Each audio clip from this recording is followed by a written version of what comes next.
दोस्तों अगर आप लोग सैमसंग का फोन खरीदने का सोच रहे हो ना, रुक जाओ थोड़ा सा, क्योंकि इस वीडियो में कुछ ऐसे सैमसंग के फोन्स के बारे में बात करने वाला हूँ जिसे अगर आप लेने का सोच रहे हो तो ले सकते हो। और हाँ, किसी चाइनीज फोन से कंपेयर मत करना, क्योंकि वो कैटेगरी अलग है, ये कैटेगरी अलग है। और सैमसंग अपने ब्रांड के साथ बिकता है और कई सारे लोगों की डिमांड होती है कि हमें सैमसंग का फोन खरीदना है। तो हाँ, हाल से इस वीडियो में सैमसंग की कुछ ऐसे फोन के बारे में बात करते हैं। सभी के जो लिंक है डिस्क्रिप्शन में और वीडियो के अंदर टैग कर दिया गया, तो उन्हें जाके आप जरूर चेकआउट करना। सबसे पहले बात करते हैं कुछ पुराने फोन्स की जो आज के समय काफी एक अच्छी डील बना सकते हैं। वो है गैलेक्सी S23 की बात करें। काफी कॉम्पैक्ट फोन है लेकिन premium, glass built metallic frame आती, स्नैपड्रैगन 8 Gen 2 जैसा प्रोसेसर है, कैमरास भी फोन के सॉलिड है, बैटरी लाइफ थोड़ी सी कम देखने को मिल सकती है इस फोन के अंदर, और अपडेट वगैरह टाइम पर आते हैं। One UI के साथ ये फोन आता है और कई सारे सैमसंग की AI के जो फीचर होते हैं गैलेक्सी AI के, वो इस फोन के अंदर देखने को मिलते हैं। हालांकि स्लो चार्जिंग के साथ आता है और जल्दी बैटरी ड्रेन हो सकती है, लेकिन अगर इस फोन के अंदर अगर आपको अच्छा डील डिस्काउंट वगैरह कुछ मिले तो जरूर से इस फोन को यहाँ पे आप ट्राई आउट कर सकते हैं। इसके बाद जिस फोन के अंदर अगर आप जा सकते हैं, उस फोन के अंदर आपको काफी अच्छी डील डिस्काउंट अगर मिले तो ही जाना, वो है गैलेक्सी S23 FE। हालांकि इसके अंदर जो प्रोसेसर है वो थोड़ा पुराना है और यहाँ पे आपको काफी ज्यादा लो प्राइस पे आपसे समय मिल रहा है, क्योंकि इसका स्टॉक बहुत ही ज्यादा तेजी से खत्म करना है सैमसंग को। तो उस केस में इसके ऊपर जा सकते हैं। हाँ, चिपसेट वगैरह में इसके अंदर हीटिंग वगैरह हो सकती है, लेकिन कैमरास वगैरह ठीक है, सॉफ्टवेयर का एक्सपीरियंस ठीक है, और बैटरी इसकी एक दिन तो चल जाएगी, लेकिन हाँ, चार्जिंग इसके अंदर काफी ज्यादा स्लो है। तो इस फोन को भी बिल्कुल एंड में देखना कि हाँ यार, थोड़ा सा कंसिडर करना है, लेकिन ज्यादा नहीं। लेकिन जिस फोन को आप आज के समय में थोड़ा देख सकते हो, 30-35 हजार की रेंज है ना, तो इस फोन को आप जरूर देखना, वो है Galaxy S24 FE। S24 FE all rounder phone बन के आया है। गेम नहीं करना चाहते तो एक अच्छा फोन है, क्योंकि गेमिंग करने के लायक ये फोन बिल्कुल भी नहीं बना। सबसे पहले तो S24 FE में AI टूल्स है, Exynos 2400E है। ये प्रोसेसर डे टू टास्क के लिए ठीक है, बट नॉट फॉर गेमिंग। थोड़ी बहुत हीटिंग हो सकती है। बैटरी लाइफ इस फोन की ठीक है, लेकिन डिस्प्ले कैमरास इस फोन के सही है। और 30-35 हजार की रेंज में अगर आप एक ऐसा फोन सोच रहे हो जो यहाँ पे आपके बेसिक टास्क कर दो, सैमसंग जैसे ब्रांड की तरफ से लेना चाहते हो, गैलेक्सी S24 FE को देखना। ये काफी अच्छे डिस्काउंट में जब आता है तो लोग इसको काफी लेना यहाँ पे पसंद करते हैं। इसके बाद बात करें तो एक फोन यहाँ पे काफी इंटरेस्टिंग है, जो कि मैं कहूंगा कि अगर फ्लिपकार्ट की बिग बिलियन डेज और Amazon की ग्रेट इंडियन फेस्टिवल सेल आती है और सस्ते में सबसे बेहतरीन सैमसंग का फोन लेना, सबसे बेहतरीन डिस्काउंट के साथ ना, इस फोन का इंतजार जरूर करना, और वो है गैलेक्सी S24 अल्ट्रा। कैमरास बहुत बढ़िया है इसके अंदर, चिपसेट अच्छा है, लंबे समय तक अपडेट आएंगे, One UI के सभी फीचर है, सब कुछ मिलेगा इस फोन के अंदर, पूरा प्रीमियम एक्सपीरियंस मिलेगा। हाँ,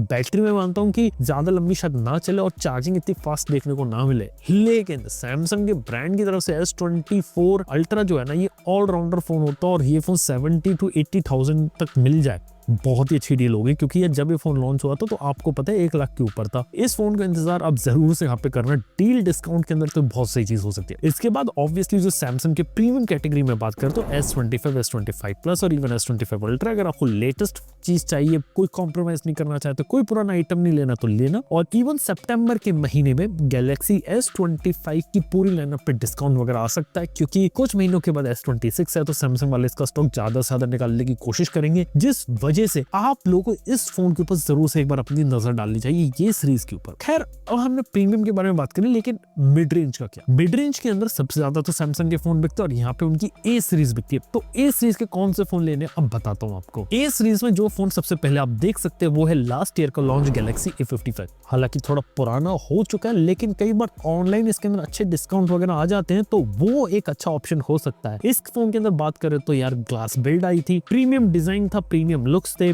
यहाँ पे एमोलेड स्क्रीन अच्छी है, 5000 mAh की बैटरी है, Exynos 1480 जैसा प्रोसेसर देखने को मिलता है, जो मेरे हिसाब से ठीक ठाक प्रोसेसर है, कोई ज्यादा हाई परफॉर्मेंस वाला तो है नहीं, लेकिन फिर भी कैमरा सही है, डिजाइन सही है, बिल्ड सही है, देखने में अच्छा लगता है। कुछ AI के फीचर्स भी आते हैं यहाँ पे, उस केस में कुछ देखा जा सकता है, लेकिन परफॉर्मेंस वाली चीज सैमसंग से कभी एक्सपेक्ट मत करना, वो तो देखने को नहीं मिलेगी। लेकिन इसके बाद जिस सीरीज जो मेरे को काफी अच्छी लगी वो है गैलेक्सी A56। A56 के ऊपर अगर रिसेंटली कुछ डिस्काउंट वगैरह आया तो काफी अच्छा है। देखो यहाँ पे क्या है कि IP रेटिंग कर दी, ओवरऑल AI के फीचर डाल दिए, थोड़ा सा बेटर वर्जन बना दिया A55 का। लेकिन बात करें तो ओवरऑल ये फोन भी काफी तक A55 जैसा कुछ माइनर इंप्रूवमेंट के साथ आता है A56। और अगर डिस्काउंट अगर इसके ऊपर मिल जाए, तो अगर आप एक बेटर फोन लेना चाहते हैं जिसका सॉफ्टवेयर का साइकिल का सपोर्ट लंबा हो, तो A56 को जरूर कंसिडर कर सकते हैं। इसके बाद जिस फोन को जा सकते हैं थोड़ा सा ओवर प्राइस कैटेगरी में, वो है A36। लेकिन डिस्काउंट के बाद एक काफी अच्छी डील बन सकता है, जिसके अंदर यहाँ पर आपको लंबा सॉफ्टवेयर सॉफ्टवेयर अपडेट, AI के फीचर, खास तौर पे कैमरास भी बेटर मिल जाएंगे, ग्लास बिल्ड देखने को मिल जाएगी और प्रीमियम लुकिंग डिजाइन के साथ ये फोन आ सकता है। अगर आप चाइनीज फोन के चिपसेट वगैरह को कंसिडर ना करें तो ये भी फोन एक यहाँ पे देख सकते हैं। और बिल्कुल ही कम बजट है और उस बजट में एक अच्छा फोन देखना है तो गैलेक्सी A26 देख सकते हैं। हालांकि फोन मेरे को इतना पसंद है, थोड़ा सो लगा, लेकिन फिर भी अगर एक ऑप्शन देना है सैमसंग की तरफ से तो देख सकते हैं। कैमरा देखा है तो थोड़े से एवरेज है, डिस्प्ले भी थोड़ा एवरेज है, ओवरऑल फोन थोड़ा एवरेज है। लेकिन यही बात है कि सैमसंग का फोन लेना और ये बहुत अच्छी डील मिले तो ही आप इस पे जाना A26 पे, नहीं तो मैं कहूंगा थोड़ा सा अगर अवॉइड करो तो बेटर है। लेकिन उस रेंज में ज्यादा ऑप्शंस मिलते नहीं है। इसके बाद बात करूं अगर मैं सैमसंग की M सीरीज के अंदर, तो M सीरीज में लेटेस्ट M56 को देखना।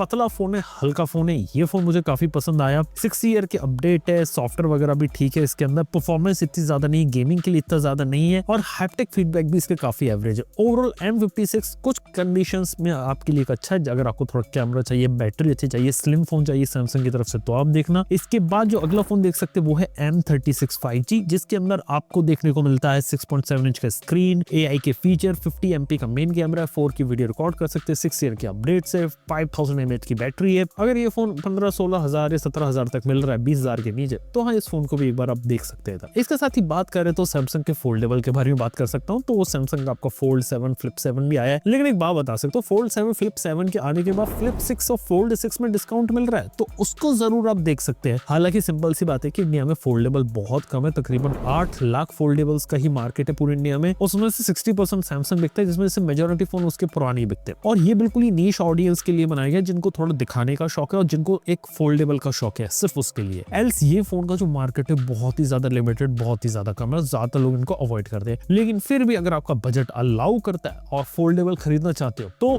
फोल्ड 7 के पीछे तो तब जाना जब आपको एक स्लिम फॉर्म फैक्टर में चाहिए, क्योंकि फोल्ड 7 को उन्होंने पतला और हल्का कर दिया, लेकिन कीमत उसकी ज्यादा है। अगर कीमत बचा के डिस्काउंट देखना चाहते हो तो फ्लिप 6 और फोल्ड 6 को जरूर कंसिडर करना। डिस्काउंट अच्छा मिलके आपको एक प्रोडक्ट अच्छा भी मिल सकता है और वैल्यू फॉर मनी वाली चीज मिल सकती है, ये बोलूंगा upcoming big billion days of Amazon की ग्रेट इंडियन फेस्टिवल सेल के अंदर। दोस्तों यार, ये थे कुछ सैमसंग के फोन जो हम रिकमेंड करते हैं आने वाले सेल के अंदर। अगर आप इन फोन को यहाँ पे कंसिडर करना चाहते हो बिल्कुल यहाँ पे कर सकते हैं। थैंक यू वीडियो देखने के लिए। सभी फोन्स के जो लिंक रहते हैं डिस्क्रिप्शन में और वीडियो के अंदर टैग कर देंगे तो वहां जाके मैंने चेकआउट कर सकते हैं। मैं आपसे मिलता हूँ अपने नेक्स्ट वीडियो के अंदर। Good bye.